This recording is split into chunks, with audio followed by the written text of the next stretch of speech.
With a Russian mom and an Italian dad, Vladimir Russo is not your typical Ultimate Fighter competitor, and not the typical style of guy that you would see jump into the MMA.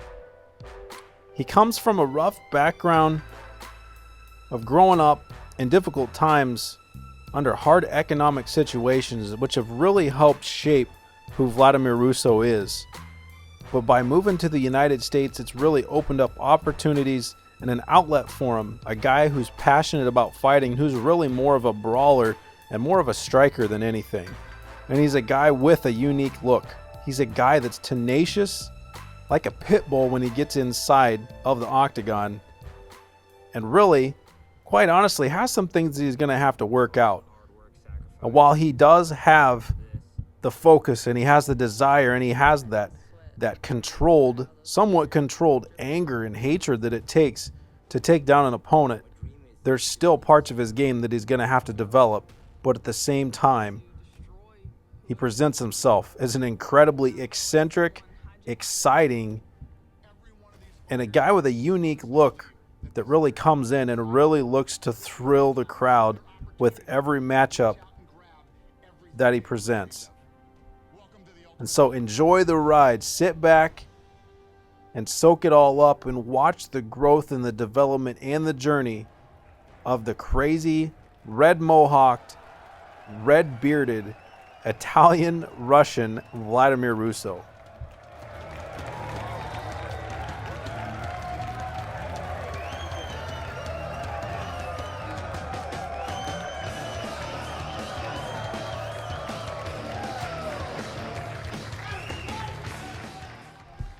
And Russo, he isn't really quite sure what to expect in his first fight. He's never been into organized fighting before. So this could be interesting.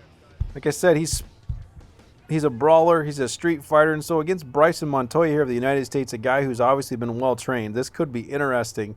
But Russo spent some time in the gym, and there he shows a little sign of respect, and then he comes out.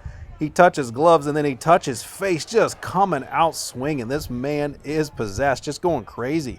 He's got a bit of a height advantage. He really doesn't have that great of a reach, though. At only 71 inches on his reach, it's actually less than 6 feet, which is crazy for a guy that's over 6 feet tall himself. And so he's going to have to get in close, and that means he's going to have to use that big beard to pad his jaw, because you know he's going to get hit.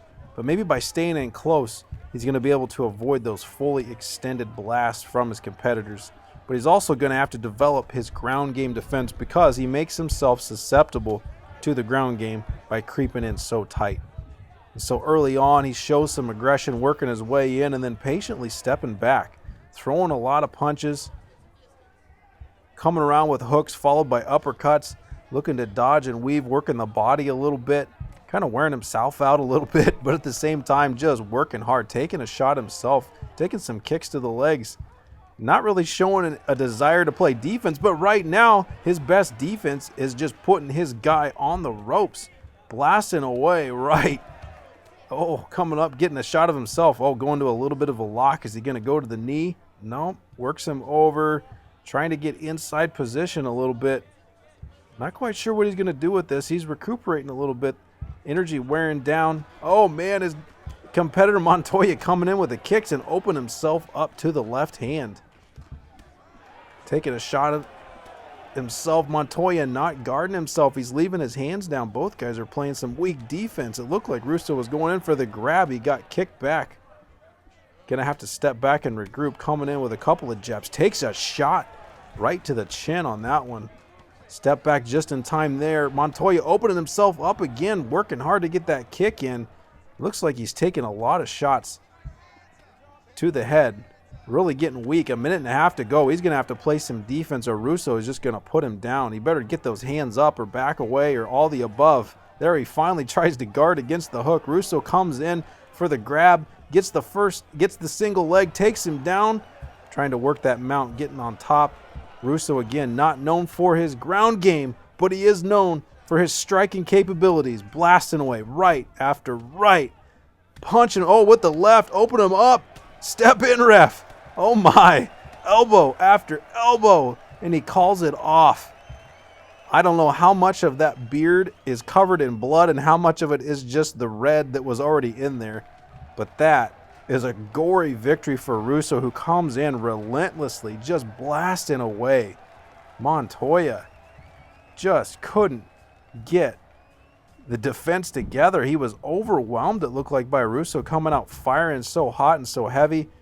He would kind of tease at Montoya, and then Montoya would get frustrated and come after him with some kicks.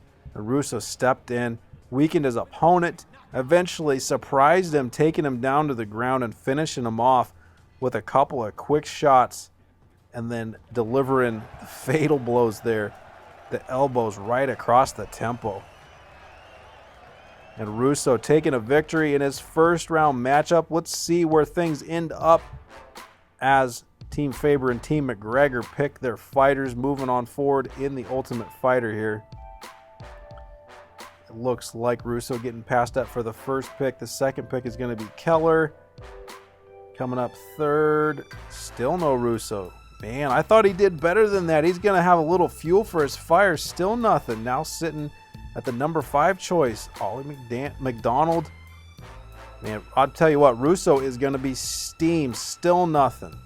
And finally, at number 7, Russo gets picked up. And you know that's just going to motivate him even more. After the performance that he just put on, maybe it was his, I don't know, maybe just his lack of conservativeness. Maybe he's a little too aggressive.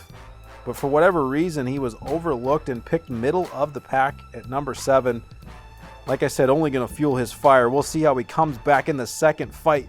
Coming up to you soon. The crazy redheaded Italian Russian is looking to knock people out and build a bloodbath. Check back soon. We'll see you then.